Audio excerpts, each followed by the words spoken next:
High yield ആയിട്ടുള്ള points കൂടി നിങ്ങൾ കവർ ചെയ്യുകയാണെങ്കിൽ ഉറപ്പാണ് ഈ നമ്മൾ പഠിച്ചതിലും നമ്മൾ പഠിപ്പിച്ചതിനും അപ്പുറത്ത് നിന്ന് ഒരു ക്വസ്റ്റ്യൻ പോലും നിങ്ങൾക്ക് നമ്മൾ ഡിസൈൻ ചെയ്തിരിക്കുന്ന ഒരു കൺസെപ്റ്റ് ആണ് ഈ നമ്മുടെ DME സ്റ്റാഫ് നോട്ട്സ് എക്സാമിന് വേണ്ടിയുള്ള ഈ റാങ്ക് മേക്കിംഗ് സൂപ്പർ നോട്ട്സ് എന്ന് പറയുന്ന കൺസെപ്റ്റ്. നമ്മുടെ കഴിഞ്ഞ JPHN എക്സാം എഴുതിയ സ്റ്റുഡൻസിന് അറിയാമായിരിക്കും നമ്മുടെ ആ നോട്ട്സ് നിങ്ങൾക്ക് എത്രത്തോളം ഹെൽപ്പ് ചെയ്തു എന്നുള്ളത് അറിയാമായിരിക്കും. Hi all, welcome to Edus academy.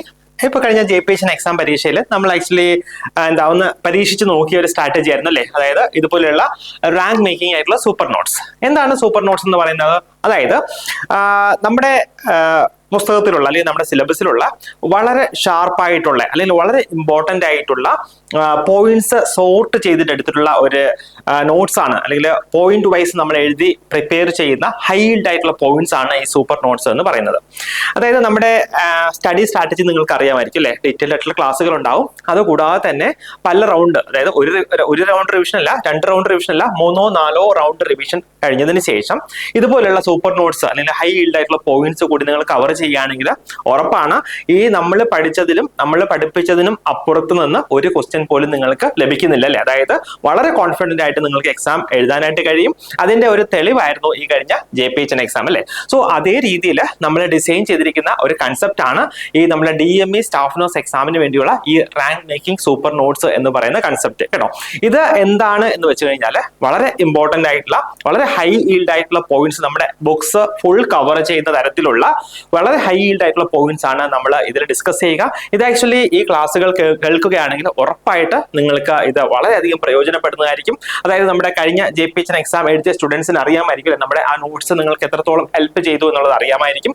So ആ ഒരു രീതിയിലാണ് നമ്മൾ ഇപ്പോൾ ഈ ഒരു സീരീസ് ഇവിടെ ഇൻട്രൊഡ്യൂസ് ചെയ്യുക, അതായത് ഹൈ ഈൽഡ് ആയിട്ടുള്ള സൂപ്പർ നോട്ട്സ് എന്ന് പറയുന്ന സീരീസ് കേട്ടോ. അതിന്റെ ടൈറ്റിൽ ഇന്ന് ഡിസ്കസ് ചെയ്യാനായിട്ട് പോകുന്നത് സൈക്യാട്രിയിൽ നിന്നുള്ള വളരെ ഇമ്പോർട്ടന്റ് ആയിട്ടുള്ള പോയിന്റ്സ് ആണ്. നന്നായിട്ട് പഠിക്കുക കേട്ടോ. ഇതിൽ നിന്ന് നോട്ട്സ് എഴുതി നിങ്ങൾ പല പ്രാവശ്യം റിവൈസ് ചെയ്ത് തന്നെ പഠിക്കുക കേട്ടോ. ഇതിൽ ആദ്യമായിട്ട് വരിക മെന്റൽ ഹെൽത്ത്. നമുക്ക് അറിയാമായിരിക്കും അതെങ്ങനെ ഡിഫൈൻ ചെയ്യുക as emotional, psychological and social wellbeing അല്ലെ. അതായത് മാനസികമായിട്ടുള്ള, അതുകൂടാതെ സോഷ്യൽ സാമൂഹികപരമായിട്ടുള്ള, പിന്നെ ഇമോഷണൽ പരമായിട്ടുള്ള വെൽബീയിങ്ങിനാണ് നമ്മൾ മെന്റൽ ഹെൽത്ത് എന്നുള്ളത് കൊണ്ട് ഉദ്ദേശിക്കുന്നത്. ECT വളരെ ഇമ്പോർട്ടന്റ് ആണല്ലേ. അതായത് നമ്മുടെ ഏതൊരു എക്സാമിന്റെ ക്വസ്റ്റ്യൻ പേപ്പർ എടുത്ത് നോക്കിക്കഴിഞ്ഞാലും ECT നിന്ന് ക്വസ്റ്റ്യൻസ് ചോദിക്കാറുണ്ട്. ഇലക്ട്രോ കൺവൾസീവ് തെറാപ്പി അല്ലെ was first introduced by Ugo Cerletti and Lucio Bini in 1938 കേട്ടോ. 1938 സെർലെറ്റി ആൻഡ് ബിനി, അത്രയെങ്കിലും ഓർത്തിരിക്കുക കേട്ടോ. സെർലെറ്റിയും ബിനിയുമാണ് ECT ആദ്യമായിട്ട് ഇൻട്രൊഡ്യൂസ് ചെയ്യുന്നത്.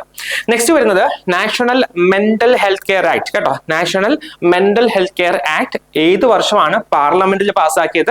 2017 came into force on May 29, 2018 കേട്ടോ. ഇത് ആക്ച്വലി പാർലമെന്റിൽ ഇനാക്ട് ചെയ്യുന്ന വർഷം 2017, പക്ഷെ നിലവിൽ വന്നത് 2018 May 29 കേട്ടോ. നെക്സ്റ്റ് അഡ്വാൻസ് ഡയറക്റ്റീവ് എന്ന് പറഞ്ഞിട്ട് ഒരു ടേം ഉണ്ടല്ലേ. അത് ആക്ച്വലി ഈ നാഷണൽ മെന്റൽ ഹെൽത്ത് കെയർ ആക്ടിന്റെ അണ്ടറിൽ വരുന്നതാണ്, പക്ഷെ വളരെ ഇമ്പോർട്ടന്റ് ആണ്. എന്താണ് ഈ അഡ്വാൻസ് ഡയറക്റ്റീവ് എന്ന് പറയുന്നത്? Allows individuals to state how they want to be treated during mental illness. അതായത് ഒരു മെന്റൽ ഇൽനസ് വരുന്ന സമയത്ത് അവരെ ഏത് രീതിയിൽ ട്രീറ്റ് ചെയ്യണം എന്ന് ഇൻഡിവിജ്വലിന് നേരത്തെ ഡിസൈഡ് ചെയ്യാൻ കഴിയുന്നതാണ് ഈ അഡ്വാൻസ് ഡയറക്റ്റീവ് എന്ന് പറയുന്നത് കേട്ടോ. ഈ ടെർമിനോളജിക്ക് എക്സാമിന് ചോദിക്കാൻ സാധ്യത ഉള്ളതാണ്. Next Philippe Pinel. ആരാണ് ഫിലിപ്പ് പിനൽ എന്ന് പറയുന്നത്? ഫാദർ ഓഫ് മോഡേൺ സൈക്യാട്രി കേട്ടോ. മോഡേൺ സൈക്യാട്രിയുടെ പിതാവ് എന്നറിയപ്പെടുന്ന ആരാണ്? ഫിലിപ്പ് പിനലാണ്. Next Freud introduced psycho analysis in psychiatric care അല്ലെ. സൈക്യാട്രിക് ട്രീറ്റ്മെന്റിലെ സൈക്കോ അനാലിസിസ് എന്ന് പറയുന്ന കൺസെപ്റ്റ് ഇൻട്രൊഡ്യൂസ് ചെയ്ത ആരാണ്? സിഗ്മണ്ട് ഫ്രോയിഡ് ആണ്.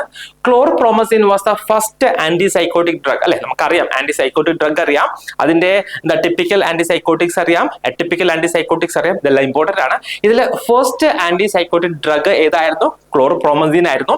നെക്സ്റ്റ് ഒരു ടേം ഉണ്ട് റിവോൾവിംഗ് ഡോർ കേട്ടോ. ഇമ്പോർട്ടന്റ് ആണ്. Revolving door refers to frequent hospital readmissions. പ്രത്യേകിച്ച് സൈക്യാട്രിക് ഡിസീസ് അല്ലെങ്കിൽ മെന്റൽ ഹെൽത്ത് ഡിസോർഡേഴ്സ് ഒക്കെ ഉള്ളവർ ഫ്രീക്വന്റ് ആയിട്ട് ഹോസ്പിറ്റലിൽ റീഅഡ്മിഷൻ നടക്കാറുണ്ട് അല്ലെ. സോ ആക്ച്വലി അവരെ ആക്ച്വലി കോൾ ചെയ്യുന്നതാണ് ഈ റിവോൾവിംഗ് ഡോർ എന്ന് പറയുന്ന ടേം വെച്ചിട്ടാണ് അവരെ നമ്മൾ റെഫർ ചെയ്യുക. റിവോൾവിംഗ് ഡോർ എന്ന് പറഞ്ഞാൽ refers to frequent hospital readmission. Next clozapine is the drug of choice in refractory schizophrenia. Refractory സ്കിസോഫ്രീനിയയിൽ നമ്മൾ ഡ്രഗ് ഓഫ് ചോയ്സ് ആയിട്ട് കൺസിഡർ ചെയ്യുന്ന ഏതാണ്? ക്ലോസാപിൻ ആണ്. റിഫ്രാക്ടറി സ്കിസോഫ്രീനിയയിൽ നമ്മൾ ഡ്രഗ് ഓഫ് ചോയ്സ് ആയിട്ട് കൺസിഡർ ചെയ്യുന്നത്. നെക്സ്റ്റ് വരുന്നത് ഫിലിപ്പ് പിനൽ. നമ്മൾ പറഞ്ഞു അല്ലെ, ഫിലിപ്പ് പിനൽ ആണ് father of modern psychiatry. The term schizophrenia was coined by Eugen Bleuler in 1912 കേട്ടോ. സ്കിസോഫ്രീനിയ ടേം സ്കിസോഫ്രീനിയ കോയിൻ ചെയ്തത് ആരാണ്? യൂജീൻ ബ്ലൂലർ ആണ്. ഏത് വർഷത്തിലാണ്? 1912 the book the mind that found itself was written by Clifford Beers. Important ആണ്, ബുക്സിൽ നിന്നൊക്കെ questions ചോദിക്കാറുണ്ട്. അപ്പോൾ ഈ ബുക്കിന്റെ പേരെന്താണ്? The mind that found itself, അതായത് മനസ്സിനെ കണ്ടുപിടിച്ച് അല്ലെങ്കിൽ മനസ്സിനെ കണ്ടുപിടിച്ച് എന്ന് പറയുന്ന ഒരു ബുക്ക് അല്ലെ. The book the mind that found itself was written by ആരാണ്? ക്ലിഫോർഡ് ബിയേഴ്സ് ആണ്. Next flumazenil is antidote of benzodiazepine overdose കേട്ടോ. ബെൻസോഡൈസിപ്പിൻ ഓവർഡോസിന്റെ ആന്റിഡോട്ട് എന്താണ്? ഫ്ലുമാസിനിലാണ്. ആക്ച്വലി ഇത്രയാണ് നമുക്ക് ഇന്ന് ഡിസ്കസ് ചെയ്യേണ്ടിയിരുന്ന സൈക്യാട്രിയിൽ നിന്നുള്ള ഹൈൽഡ് ആയിട്ടുള്ള വൺ ലൈനേഴ്സ്. ആക്ച്വലി ഇതിന്റെ ഫുൾ വേർഷൻ കേട്ടോ, ഇതിന്റെ ഫുൾ വേർഷൻ അതായത് സൈക്യാട്രിയിൽ നിന്നുള്ള ഫുൾ ഇതിന്റെ സിലബസ് ഫുൾ കവർ ചെയ്തിട്ടുള്ള ഹൈ ഹീൽഡ് ആയിട്ടുള്ള വൺ ലൈനേഴ്സ് നമ്മുടെ ആപ്പിൽ അവൈലബിൾ ആണ്. അപ്പം ഇത് ഇൻട്രസ്റ്റ് ആയിട്ടുള്ളവർ ഉറപ്പായിട്ടും നമ്മുടെ ആപ്പിൽ സന്ദർശിക്കുക. അവിടെ നിന്ന് നിങ്ങൾക്ക് അതിന്റെ ഫുൾ കോഴ്സ് അവൈലബിൾ ആയിരിക്കും. അവിടെ നിന്ന് നിങ്ങൾക്ക് പഠിക്കാനായിട്ട് കഴിയും. ഞാൻ നേരത്തെ പറഞ്ഞതുപോലെ നന്നായിട്ട് പഠിച്ച് നിങ്ങൾക്ക് എത്രയും പെട്ടെന്ന് നിങ്ങളുടെ സ്വപ്ന ജോലി ലഭിക്കാനുള്ള എല്ലാ ഭാഗ്യവും ഉണ്ടാകട്ടെ എന്ന് ഞാൻ പറഞ്ഞുകൊണ്ട് നിർത്തുന്നു. അപ്പോൾ നമുക്ക് നെക്സ്റ്റ് ഒരു വീഡിയോയിൽ നമുക്ക് വീണ്ടും കാണാം. അതുവരേക്കും ബൈ ബൈ, ടേക്ക് കെയർ.